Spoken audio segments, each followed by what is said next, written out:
Olá, sejam todas e todos bem-vindos. Eu sou João Ricardo, articulista da parceria Jornalistas Livres e Mídia Livre. Nós estamos aqui, direto da Livraria La Marca, para trazer mais uma entrevista. Dessa vez, nós convidamos o Dr. Jorge Beron Rocha, né?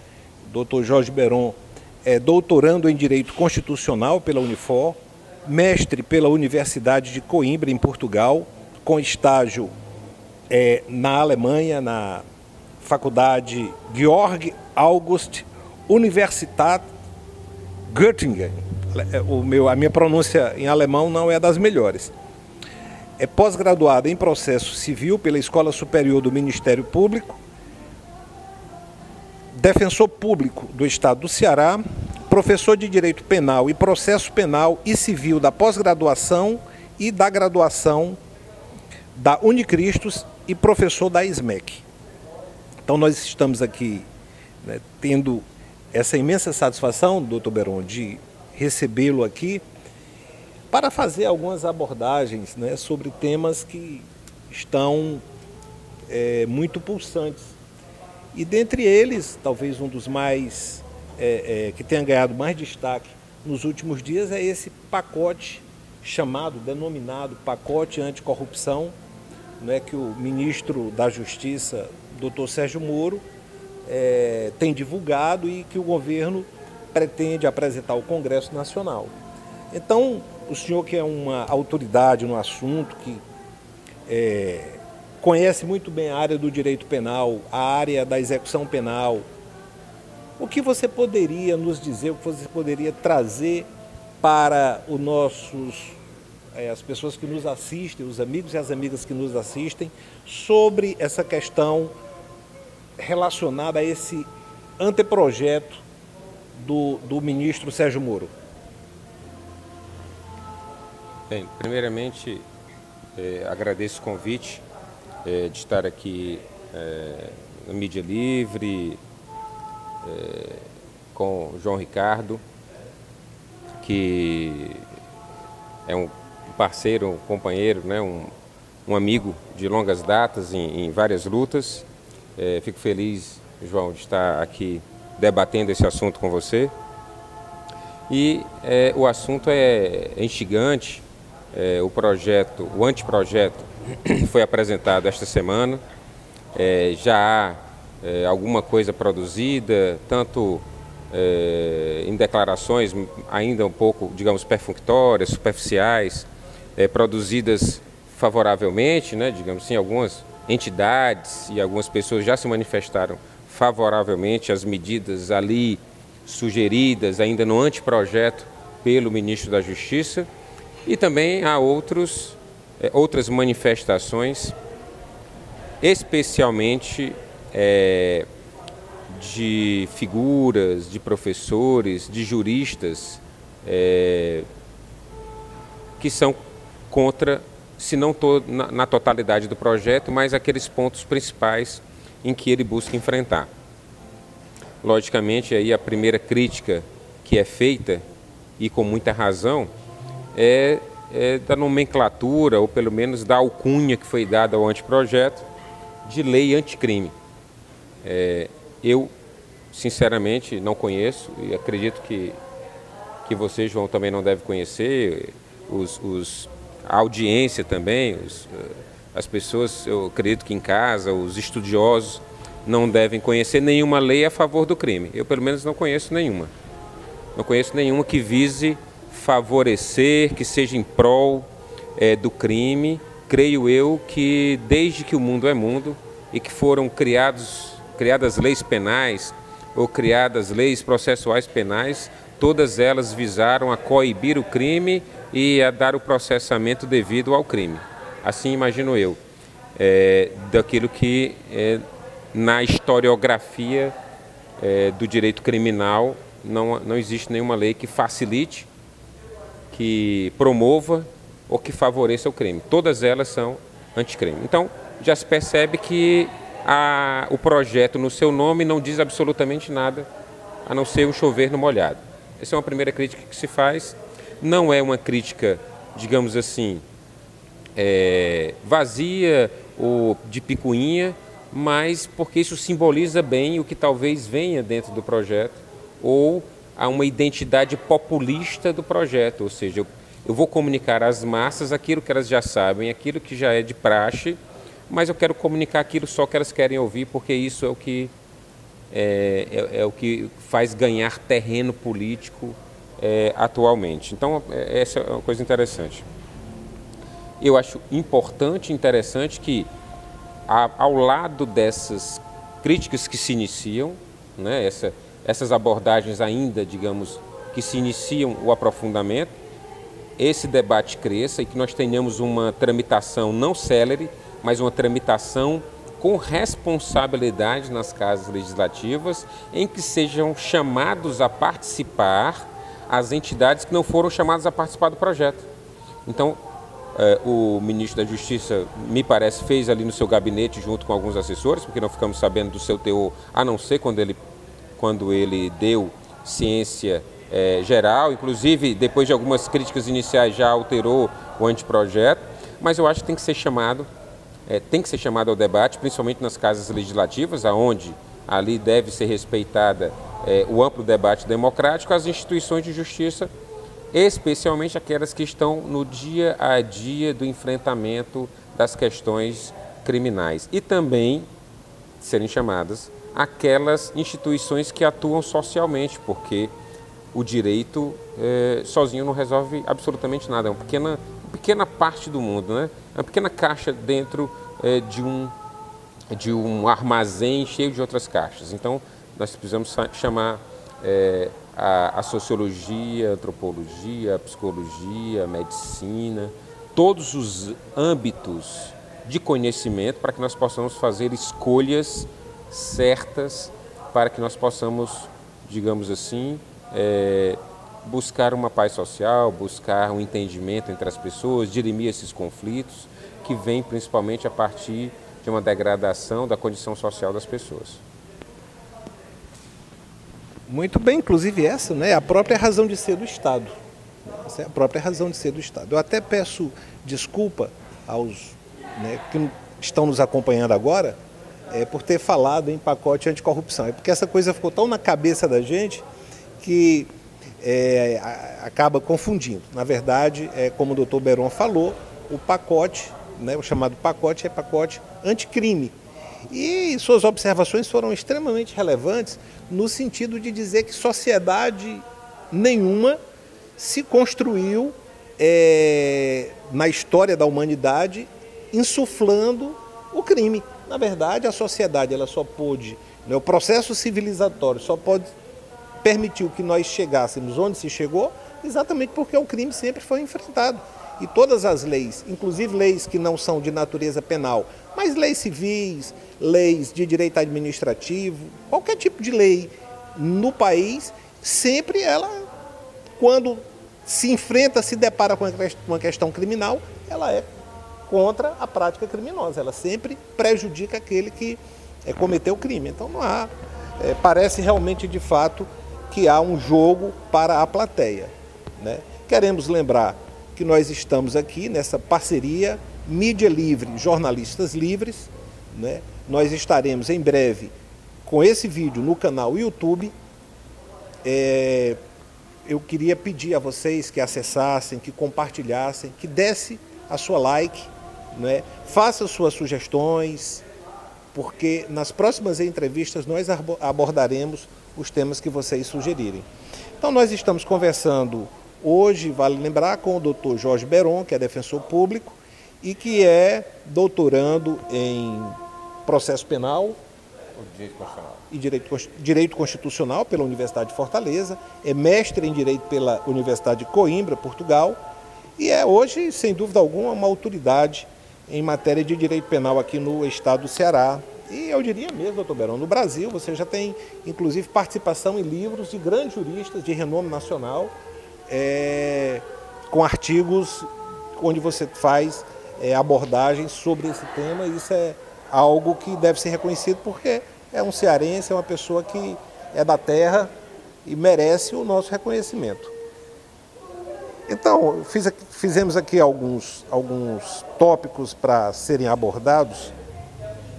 E uma questão que eu queria tratar contigo é que nesse denominado pacote anticrime existe um tópico onde se trata da chamada execução provisória da pena. E isso está para ser julgado, deve ser pautado pelo presidente do Supremo para ainda o primeiro semestre desse ano de 2019. Né, os juristas independentes,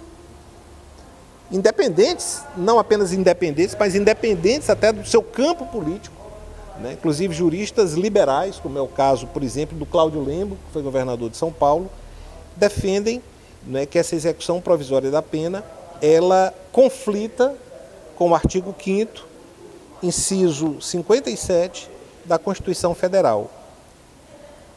Vai ser julgado no Supremo, mas faz parte, né, desse pacote denominado anticrime do ministro da Justiça.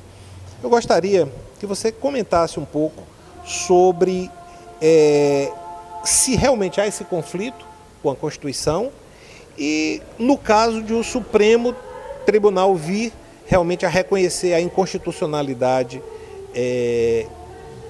do que já está acontecendo na prática. Essa execução já está sendo prevista, já está acontecendo, inclusive é o caso do ex-presidente Lula, é o mais exemplar de todos, e esse assunto vai ser levado, né, a julgamento pelos ministros do Supremo. Como é que você entende que isso tenha sido colocado num projeto de lei, ou ainda no anteprojeto de lei, se esse assunto ainda está pendente de apreciação pelo Supremo? Bem, inicialmente eu quero agradecer as suas palavras e a generosidade delas, né? Aqui é mais fundamentado na generosidade do que em qualquer outra circunstância. Somos ainda aprendizes e iniciantes nisso, e também a generosidade dos autores que nos convidaram a escrever ainda na condição de aprendiz. Mas nessa condição de aprendiz, ou seja, de estar no caminho do aprendizado, da leitura e da pesquisa, o que nos causa espécie na introdução deste assunto, no chamado pacote Moro, ou na lei anticrime que foi elaborada aí pelo ministro da Justiça, é porque a questão da execução provisória da pena, para além de qualquer outra questão que nós possamos ainda abordar tão logo, é uma questão pendente, como você mesmo disse, ainda pendente de julgamento no STF. Ou seja, nós temos aqui uma antecipação legislativa, infraconstitucional, de uma decisão que vai ser tomada em nível constitucional.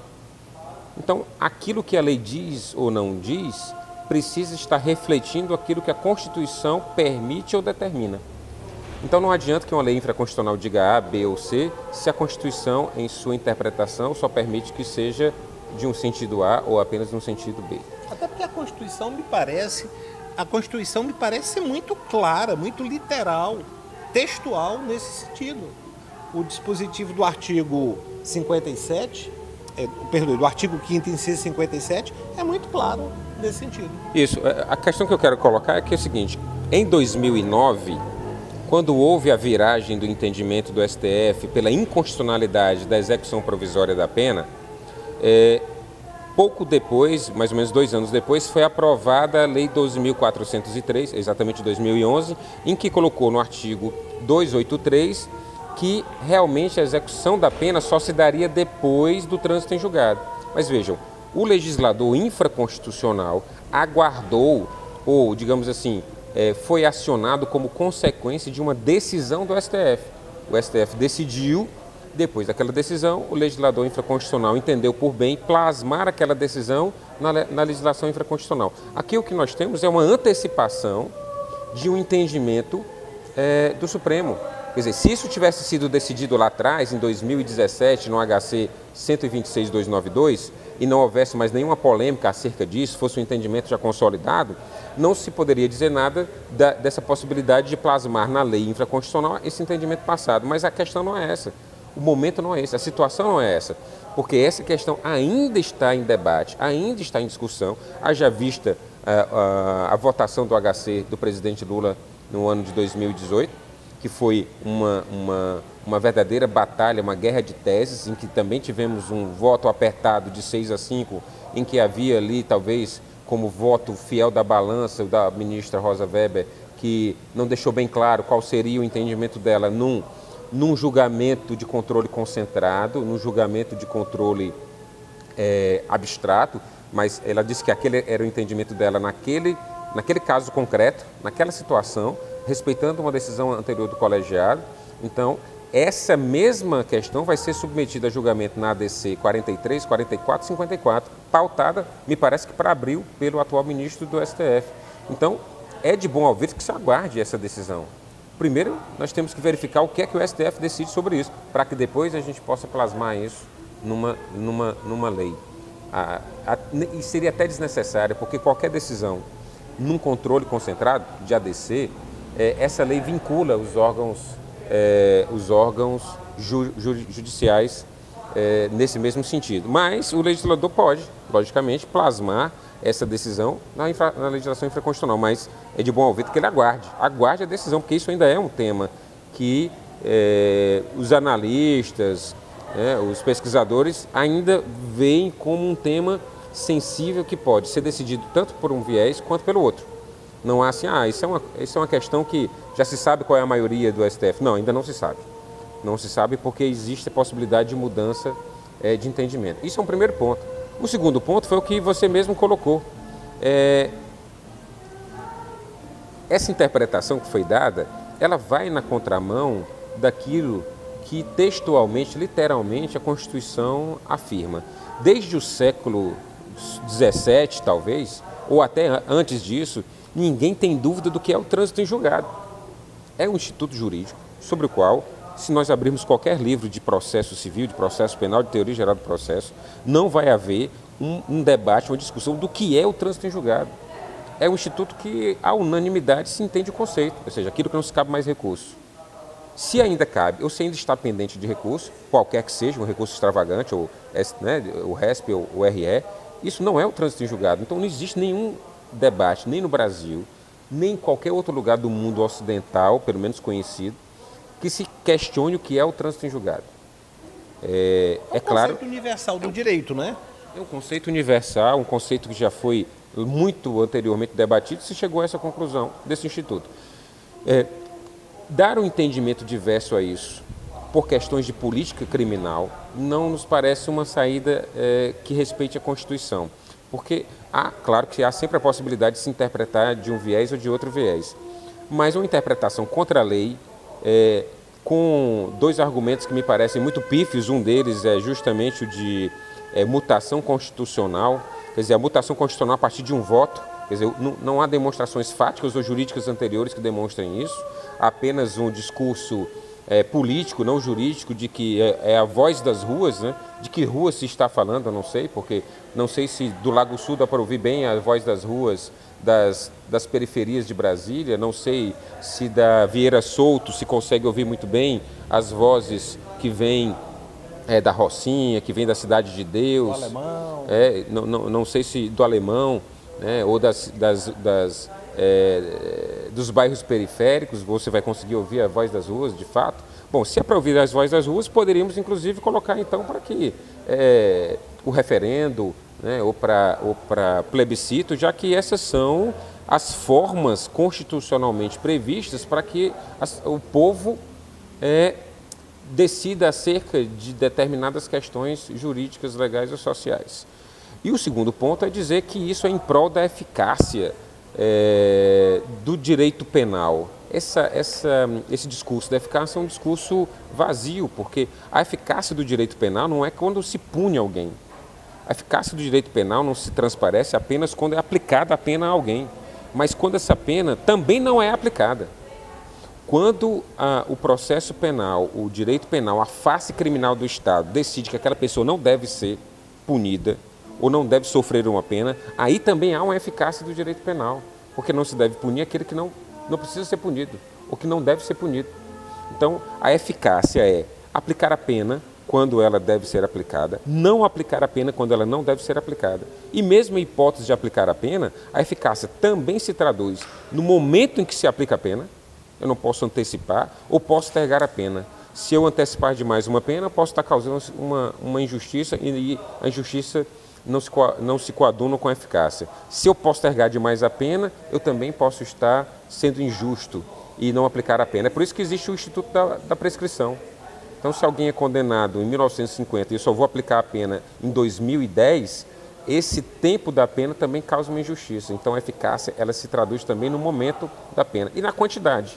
Uma pena muito pequena não traduz justiça. Uma pena muito elevada também não traduz justiça.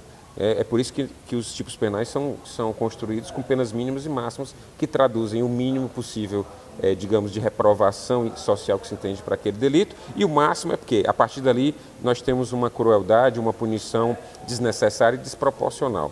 Então, a aplicação da pena eficaz é aquela que o momento certo da aplicação, a quantidade certa da aplicação e se deve ou não deve aplicar. Porque existem penas que são desnecessárias, mesmo o reconhecimento do crime, e nós temos a figura do perdão judicial no direito penal justamente em razão disso.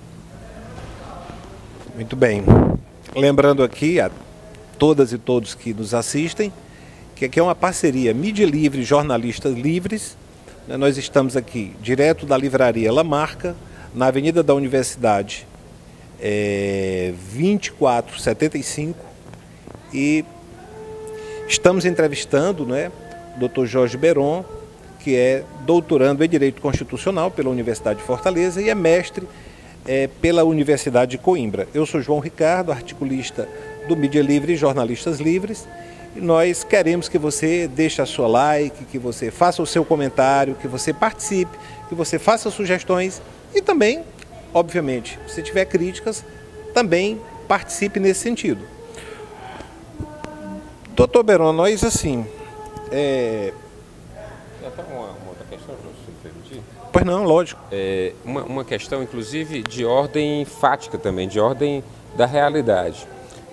Não obstante tenha sido falado em um dos julgamentos acerca da questão da execução provisória da pena, que 1% ou menos de 1% dos recursos que iam ao STF e STJ eram providos, ou seja, não faz sentido eu não executar a pena porque apenas 1% dos recursos são providos. Mas esses recursos a que se referiu o julgador, o ministro, na decisão, são aqueles recursos em que se pede absolvição e se tem, foi condenado e se pede absolvição. Mas outros números são mais importantes do que esse. A Defensoria Pública do Rio de Janeiro, por exemplo, ela fez uma pesquisa e, inclusive, fez os memoriais dentro dos autos das ações diretas de constitucionalidade, mostrando que 49% dos habeas corpus e recursos que foram ajuizados, que foram apresentados perante os tribunais superiores, tiveram um resultado positivo. É lógico, esse número de 49% não se refere a o indivíduo era condenado, passou a ser absolvido, mas influenciaram, por exemplo, na quantidade de pena, no tipo de regime, se era fechado, passou a ser semiaberto ou passou a ser aberto, circunstância que diminui a pena. Então, esse número, veja, 49% de habeas corpus e recursos em habeas corpus é um número elevadíssimo. Elevadíssimo. É a metade, quer dizer, a metade de todos os habeas corpus, de todos os recursos em habeas corpus, foram providos nos tribunais superiores, alterando pena ou alterando o regime de cumprimento. Então você imagina alguém que tem uma pena executada provisoriamente num regime fechado para ficar 2 anos, tem 50% de chance de não ficar sob esse regime, que é o fechado, ou de ter a sua pena diminuída, ficaria menos tempo. E aí como é que se devolve a liberdade desta pessoa? Como é que se repara isso através de uma repercussão financeira? Quer dizer, como é que se devolve a liberdade a alguém, as chances perdidas, os empregos perdidos, os laços familiares destruídos? Como é que se devolve a sanidade mental, psíquica das pessoas que tiveram que ficar submetidas e depois dizer, digamos que mesmo juntando esses 49% com 1%, 50%, e alguém que é absolvido, por exemplo, posteriormente. Então são números muito elevados. 41% dos recursos especiais e agravos em recursos especiais tiveram resultado positivo. 41%, 53% dos recursos especiais e agravos em recursos especiais tiveram resultado positivo, que levaram, inclusive, muitos deles à absolvição, à redução da pena, reconheceram a ilegalidade do regime fixado, fechado era semiaberto, semiaberto era aberto, privativo de liberdade não era privativo de liberdade, deveria ser restritivo de direitos. Então, são números muito grandes, não só irrisórios, para que nós desconsideramos. Então, se você alia a realidade dos fatos, alterações que existem dentro dos tribunais superiores que impactam diretamente na liberdade da pessoa, junto com a letra da Constituição, que eu creio que ainda devamos respeitar, se não a respeitarmos nesse ponto, por que respeitaríamos em outro? Então, a rigidez da Constituição é um ponto que todos nós temos interesse, porque se nós flexibilizarmos aí, onde não flexibilizaria? Se a nossa liberdade nós podemos flexibilizar, e quais outras questões nós não vamos flexibilizar? Então, esse é um ponto importantíssimo. Os dados que são apurados nos tribunais, que de fato fazem a reforma das decisões dos tribunais de justiça ou tribunais regionais federais. É interessante porque suas colocações foram todas elas embasadas em números, né, estatísticas oficiais dos próprios tribunais. Né, o que significa que, por exemplo, muitas vezes os ministros, eles, né, os julgadores de uma forma geral, ministros, desembargadores, parece que eles não revisam os dados, né, dos seus próprios tribunais e acabam cometendo deslizes, né, como esse de confundir, de achar que o único provimento possível seria a alteração de uma condenação para uma absolvição. E quando foi muito bem colocado que uma série de outras vantagens ou benefícios foram adquiridos através de impetrações de recursos, né, que tiveram impacto na pena da pessoa que recorreu. Então, o recurso ele pode não ter sido inteiramente provido, mas houve provimento ainda que parcial. E isso traz, efetivamente, faz efetivamente uma grande diferença. Bom, além da questão pertinente à privação da liberdade, nesse projeto anticrime que o governo quer mandar para o Congresso Nacional, quais outras medidas estão previstas nesse anteprojeto, sobretudo algumas de caráter econômico, do patrimônio do acusado? Quais assim as repercussões que estão previstas nesse anteprojeto que poderiam ser, digamos assim, prejudiciais para os acusados?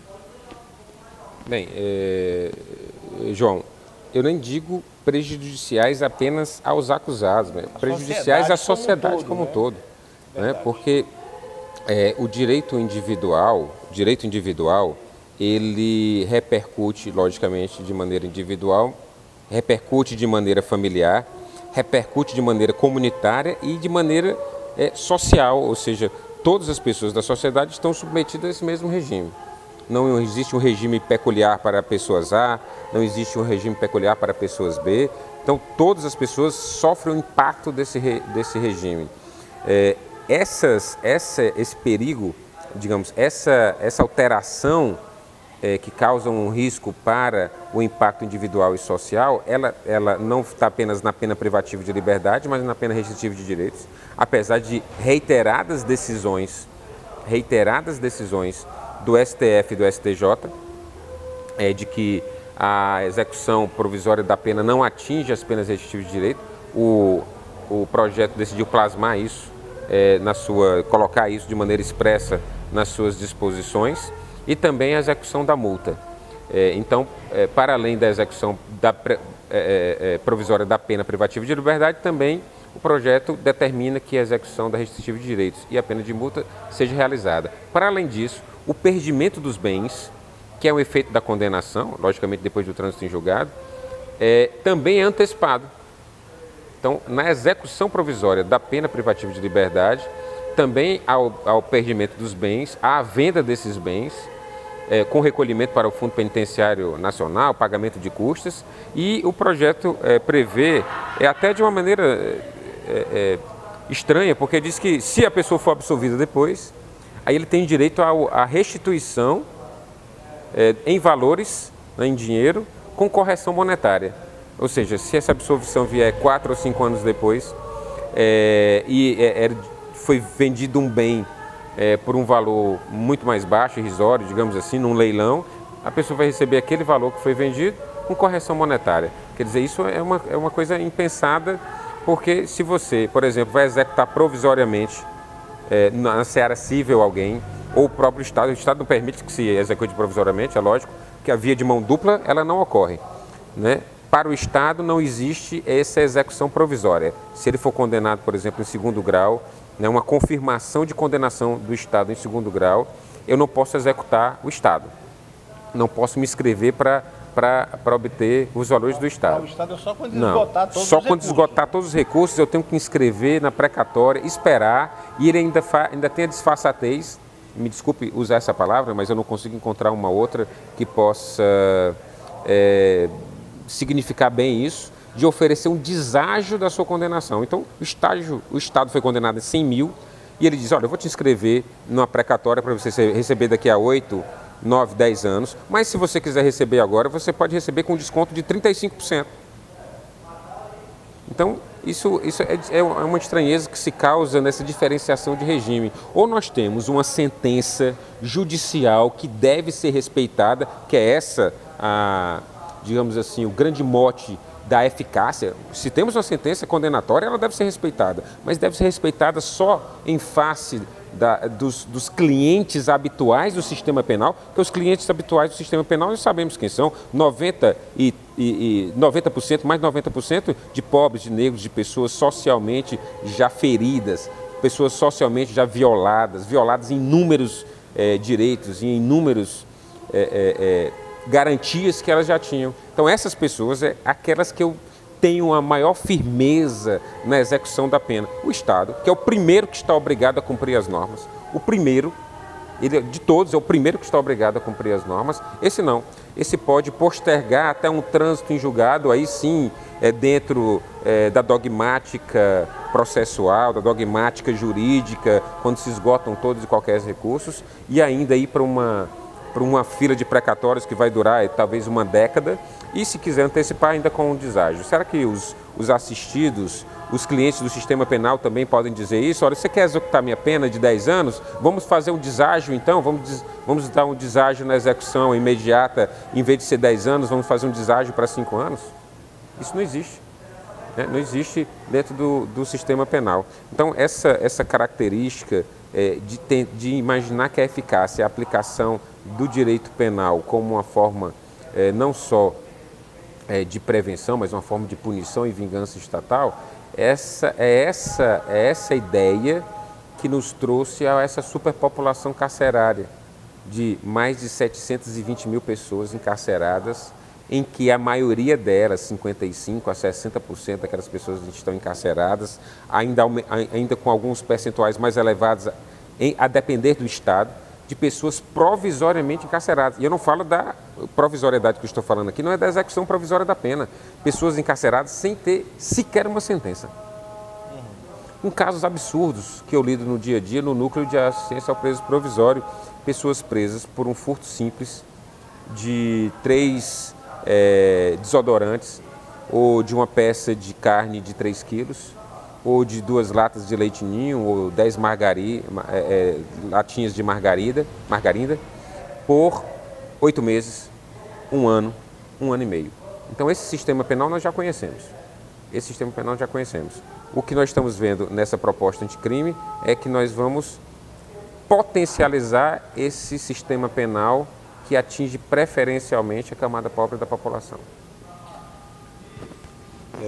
Quando entrei na faculdade de Direito, há alguns anos atrás, Eu lembro das aulas do professor Banhos Neto, Direito Penal, que ele muitas vezes dizia em sala de aula que o direito penal tinha sido feito para os 3 P's.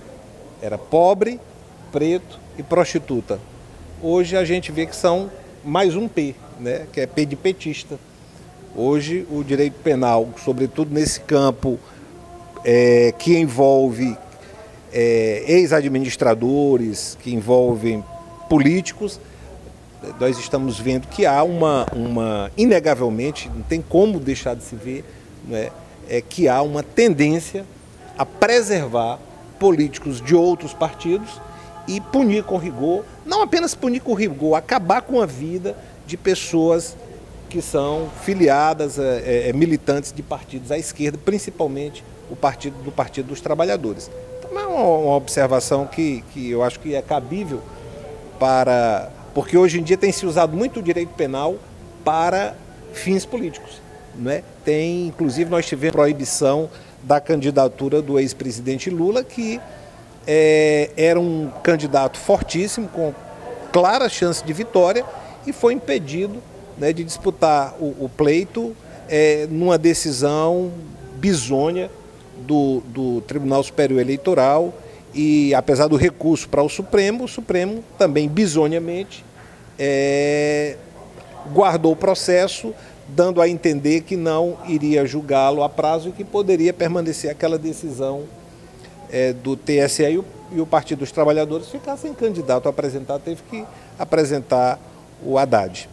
É uma observação que eu acho que é pertinente no tema e que deve ser feita. Mas as suas palavras indignadas como não se indignar mesmo diante de uma situação tão injusta, né? Você vê o tratamento que o Estado dispensa ao cidadão na seara civil, por exemplo, né? Quando você tem um título executivo contra o Estado, quando você é credor do Estado e o Estado te oferece, e eu concordo com você, e você usou a palavra correta, na maior disfarçatez, oferece o pagamento de, por exemplo, 65% daquele valor, sob pena da pessoa entrar no precatório e receber em 10 anos, não sabe mais nem se está vivo.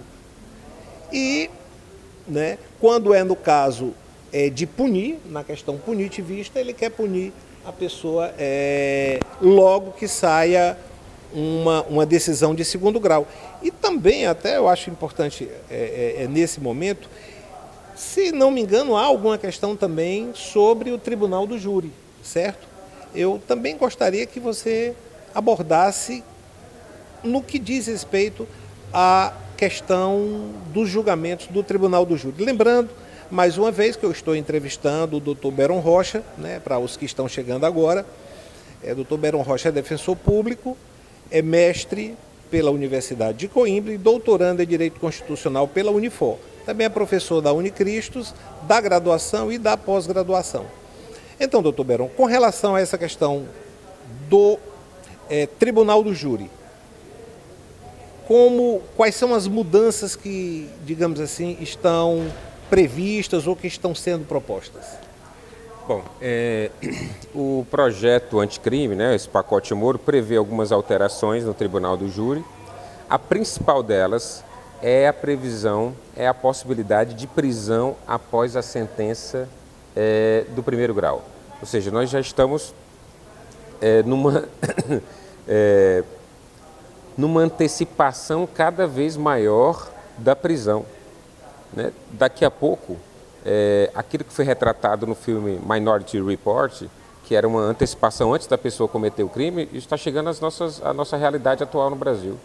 Porque se falava, primeiramente, na antecipação da pena, ou seja, na execução provisória, numa eventual confirmação da condenação em 2º grau, mas os argumentos que foram utilizados permitem ou realizam a execução provisória não só na confirmação da prisão da condenação em 2º grau, ou seja, o indivíduo foi condenado à 1ª instância, depois condenado à 2ª instância, seria executada a pena, mas ele permite também quando a condenação é apenas no 2º grau.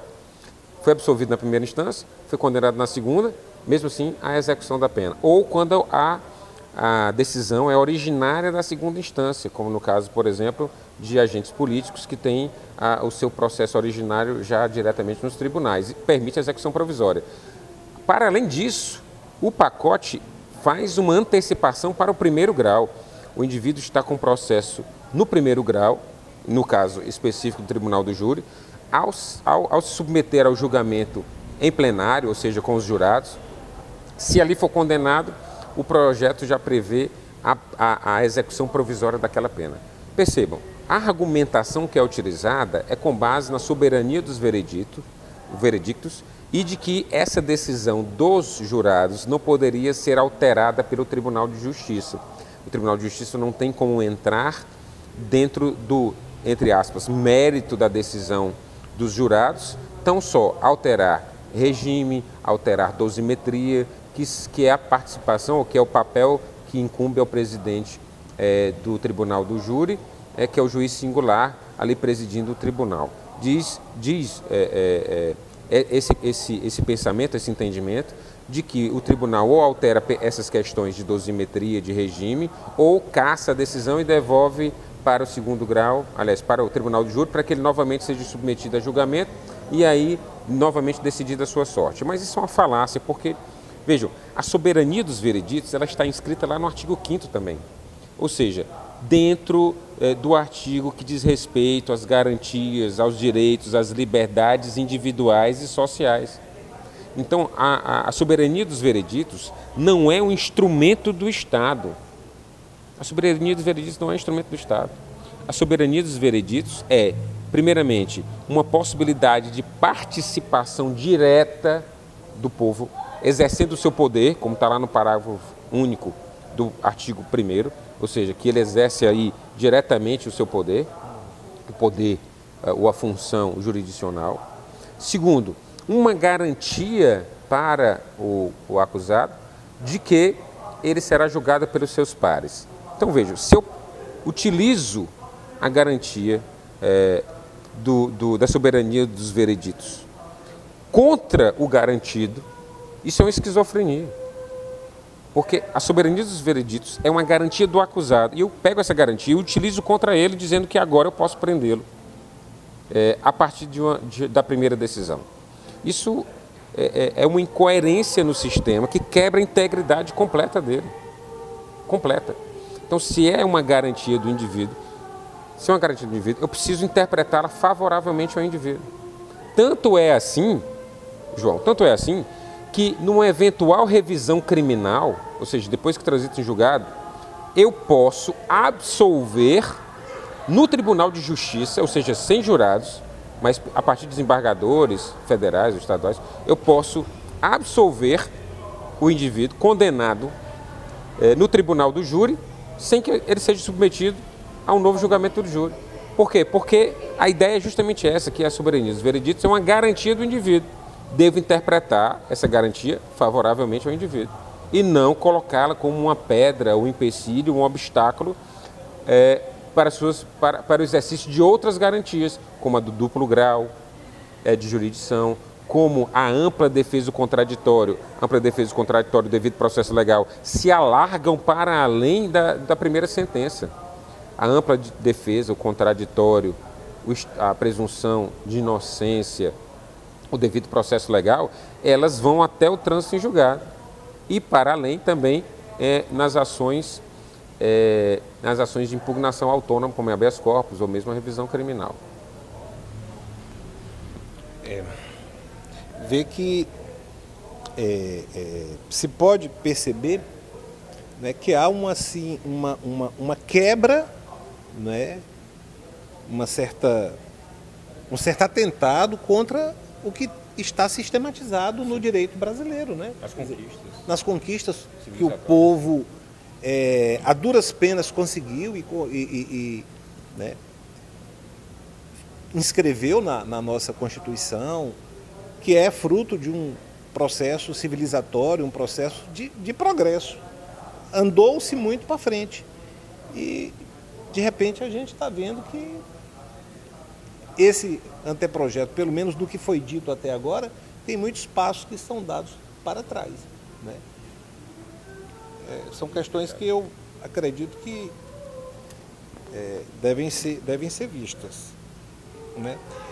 Com relação, por exemplo, nós temos o Código Penal, temos o Código de Processo Penal, temos uma série de outras leis extravagantes que tratam de matéria penal, e nós temos uma lei específica, né, que é a LEP, a Lei de Execução Penal, né, que é exatamente a legislação que trata do cumprimento da pena por parte daquele acusado que foi condenado. Com relação a esta questão da Lei de Execução Penal, esse anteprojeto, ele também atinge alguns dispositivos da LEP? É interessantíssima essa questão, porque um dos pontos que nós percebemos, digamos assim, principais nesse anteprojeto é o que se denomina de medidas para endurecer o cumprimento da pena. Então, existem medidas para esse endurecimento. O que é que significa endurecer o cumprimento da pena? É iniciação de cumprimento em regime fechado,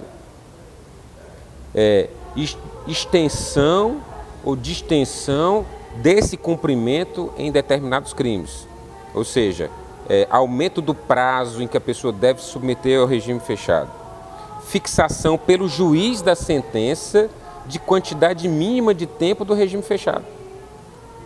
Uma das avanços civilizatórios no processo penal ou de categorias dogmáticas no sistema penal é uma questão que é abordada pelos acadêmicos, pelos estudiosos pesquisadores do sistema penal, é justamente a individualização da pena. Então nós não temos muitos estudos nesse sentido no Brasil, ou em sentido contrário, mas em Portugal, por exemplo, tem grandes obras que tratam sobre o cumprimento da pena, as medidas aplicadas às consequências jurídicas do crime.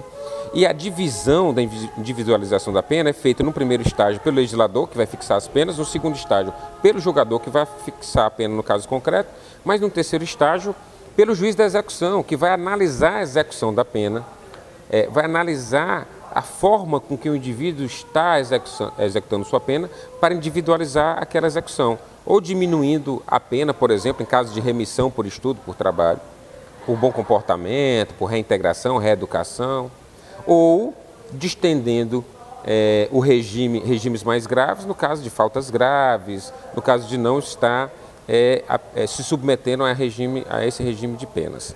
O que acontece? Esse projeto faz uma antecipação do juiz de execução para o juiz que está fixando a pena. Então, o juiz que está fixando a pena é que vai dizer quanto tempo é que o indivíduo vai levar para progredir o regime. Ou seja, eu estou antecipando, numa sanha, digamos assim, de impor um regime rigoroso, mais forte, para um juiz que não tem essa competência ou não tem essa atribuição, já numa divisão, digamos, de funções que foi realizada, que foi pensada, que foi submetida a estudos e que é, hoje em dia, aquilo que nós temos nos países mais civilizados, pelo menos naqueles ordenamentos que nós espelhamos os nossos estudos. Para além disso, ampliação das hipóteses de regime fechado. Então, o que antes não era regime fechado, passa a ter regime fechado, inclusive integralmente fechado. Veja que o próprio STF já decidiu e tem reiteradas decisões. A última delas, agora em 2018, o ministro Fachin, inclusive, num agravo em recurso extraordinário, de que não é possível fixação de regime inicial fechado abstratamente. Ou seja, tal crime, tal crime, tal crime, sempre vai iniciar no fechado.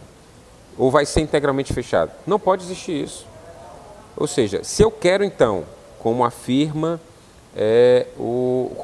já em algumas ocasiões o ministro da Justiça e outras pessoas que apoiam esse pacote, respeitar decisões do STF, e quando se fala isso, normalmente se refere à decisão da execução provisória da pena, eu também não vou respeitar a decisão do STF nesse sentido? Se o STF já disse que é inconstitucional fixar abstratamente o regime fechado, como eu vou ter uma lei que já no nascedor é inconstitucional? Porque isso já foi decidido pelo STF reiteradamente. Além dessa fixação abstrata do regime fechado, há previsões no pacote anticrime de que, ao invés de ser 2/5, por exemplo, de cumprimento no regime fechado para os crimes hediondos, passa a ser 3/5 no regime fechado. O que nós percebemos? O pacote anticrime, ele não vem com estudo de impacto econômico. Veja que nós falamos já de questões sociais, questões acadêmicas, da ciência jurídica, de estudos que foram feitos ao longo de anos, não só no Brasil, mas em outros lugares. Mas se nós fizermos uma análise econômica, que também é importante, quanto isso impacta em orçamento para que nós direcionamos os nossos impostos? Se hoje nós temos 726 mil pessoas presas, ou mais do que isso, no regime que nós temos atualmente, se nós ampliamos a execução provisória da pena para atingir outros casos, ou seja, prendemos mais pessoas, se nós ampliamos as hipóteses de regime fechado para outros crimes, para outras situações, se nós deixamos as pessoas no regime fechado durante muito mais tempo, qual é o impacto econômico disso aqui, desse pacote? Então, se temos 720 mil pessoas presas hoje, vamos passar para 800 mil? 1 milhão de pessoas? 1.200.000 pessoas? Qual é o impacto disso? Dobra.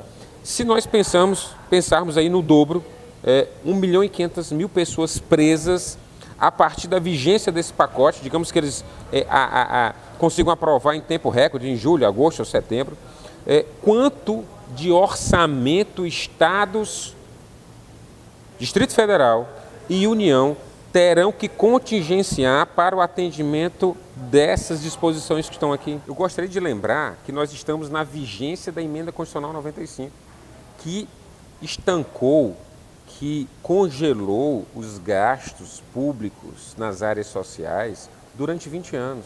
Então nós estamos admitindo que nós não vamos incrementar gastos com saúde. Nós estamos admitindo que não vamos incrementar gastos com educação. Nós estamos admitindo que não vamos incrementar gastos com acesso à justiça. Defensorias públicas estão no risco iminente de fechar unidades no interior dos estados. Em alguns, Defensoria Pública da União, Defensoria Pública dos Estados, fechar unidades, diminuir o contingente de defensores públicos, porque é proibido o incremento de gastos no acesso à justiça. Mas nós estamos aqui pensando em incrementar gastos no sistema prisional para o dobro daquilo que já se gasta. E, infelizmente, sem um estudo, sem uma demonstração de que isso será de fato eficiente para a diminuição da criminalidade, para a paz social, para o convívio saudável entre as pessoas. Pelo contrário, nós temos uma escalada de 2000, onde tínhamos cerca de 270 mil pessoas presas, uma escalada de 2000, para 2017, o último levantamento do Infopem, de 720 mil pessoas presas, ou seja, temos aí 3 vezes mais, 300% de aumento de pessoas presas, e a sensação de segurança de 2000 para hoje é muito, muito diferente. Em 2000 brincávamos de bola na rua, hoje as pessoas se assustam a ir no supermercado e entrar no carro, no estacionamento. Então a quantidade de pessoas encarceradas não reflete diretamente na segurança que a gente tem. Agora, reflete diretamente naquilo que se gasta pelo Estado. Reflete diretamente. Então, esse pacote tem que dizer com sinceridade, de maneira direta e esclarecida às pessoas, o quanto do imposto que de cada pessoa está gastando vai ser direcionado para o novo sistema, que vai ter que se refundar, um sistema prisional, o quanto vai ser direcionado para esse sistema prisional e o quanto não vai ser direcionado para crianças e adolescentes que hoje têm uma educação ruim, que hoje não tem uma estrutura social boa, PAN da infância e adolescência, daí o que gera também uma grande criminalidade, a violação constante de direitos das pessoas. Ou seja, nós estamos acelerando o círculo vicioso e não virtuoso. Estamos fazendo aquilo que foi pensado, salvo engano, por Sócrates, né? Que construamos escolas para não construir presídios. Nós estamos adotando o caminho inverso. Vamos construir presídios e não construir escolas. Porque estancamos o investimento por 20 anos e vamos direcionar investimentos para a construção de presídios. Essa emenda 95, ela na verdade, na minha ótica e na ótica do professor Martoni, escrevemos um artigo sobre isso, ela suspendeu a nossa Constituição Federal. Por quê? Porque a Constituição Federal de 88 tem como núcleo forte os direitos sociais, a implementação de direitos sociais.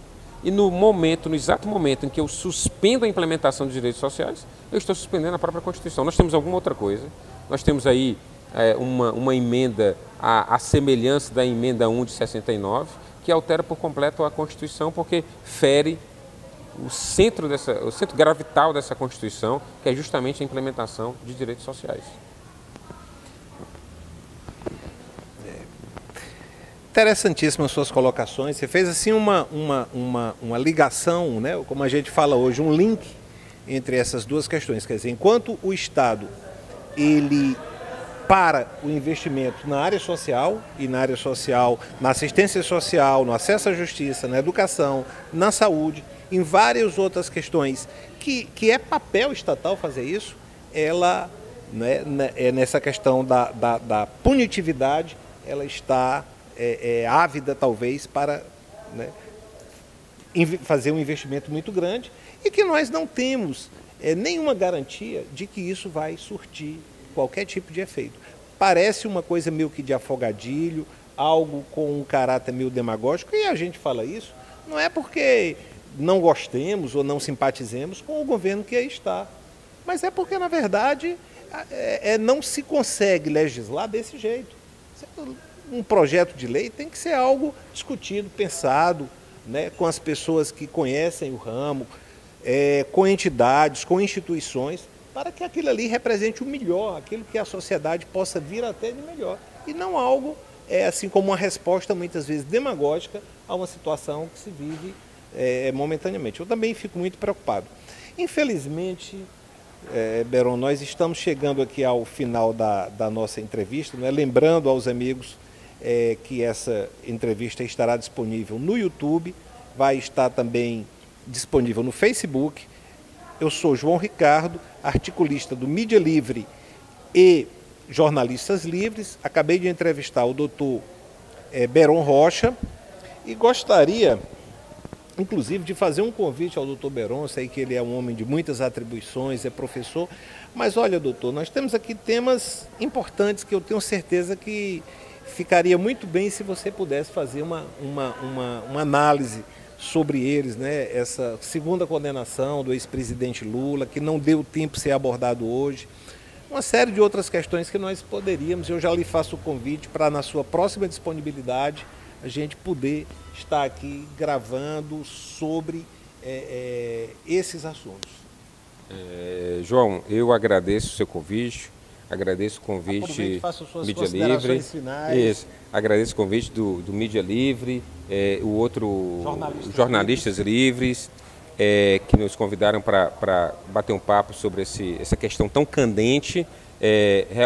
O pacote ainda tem muitas outras questões que nós podemos abordar em outro momento, ou outra pessoa, um outro entrevistado que vem aqui para também abordar sobre a infeliz menção específica de facções, né, PCC, no próprio projeto de lei, é quase institucionalização. Mesmo? Fala um minutinho sobre isso. O projeto de lei faz menção expressa, institucionalizar a facções, PCC, Primeiro Comando, cita no texto da lei, expressamente. Isso eu acho que é uma infelicidade. A ampliação de hipóteses de excludente de licitude para os agentes de segurança, por medo, por exemplo, se realizar a ação, matar alguém, por exemplo, por medo ele pode ter a sua pena perdoada. Que são questões que não têm paralelo absolutamente em nenhum lugar.